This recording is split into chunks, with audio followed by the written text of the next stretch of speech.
¿Qué tal? Buenos días, amigos. Seguimos trabajando sobre los animales, pero ahora nos vamos a meter a platicar y a recordar los nombres de los animales invertebrados o animales muy pequeños, ¿sí? Muchas veces pues se nos complica ya o se nos está olvidando los nombres de los animales pequeñitos. Nayana, yo lo de su mundo le re mavish. Re tamavish dole wana. Yo las no yo lo voy. Chamón que le diste, no chamón que le shil, ¿sale? Entonces también conocido como animales invertebrados. Vamos a empezar entonces. Hormiga, hormiga, alacrán, shub, alacrán, shub, abeja, betzer, araña,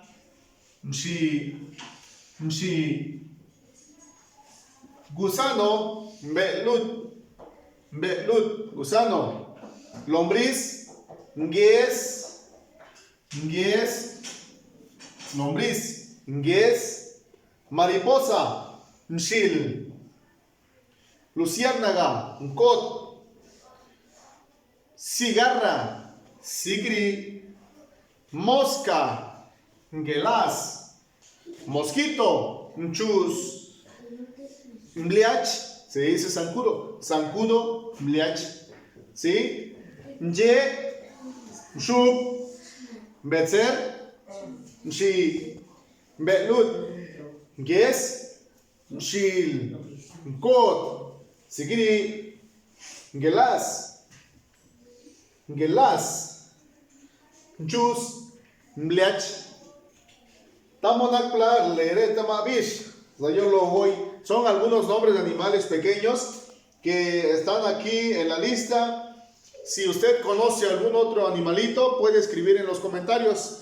Vamos a ir reforzando, vamos a ir ampliando. Y pues los niños que están aprendiendo esto, los niños que en ocasiones pues me preguntan mucho en las redes sociales, me mandan su mensaje. A veces yo no puedo responder a todos los mensajes que me preguntan cómo se dicen esos animales, cómo se dicen.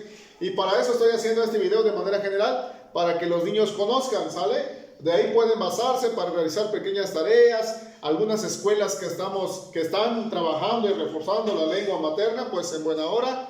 Vamos a seguir fortaleciendo nuestra oralidad y rescatando los nombres de los animales, ¿sale? Estamos en la capaya, pailuda. Te do retale, mami, se diste.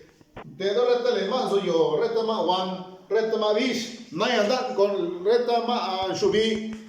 En el cuarto video, vamos ahora a trabajar los nombres de las aves. Nos vemos hasta el próximo video entonces.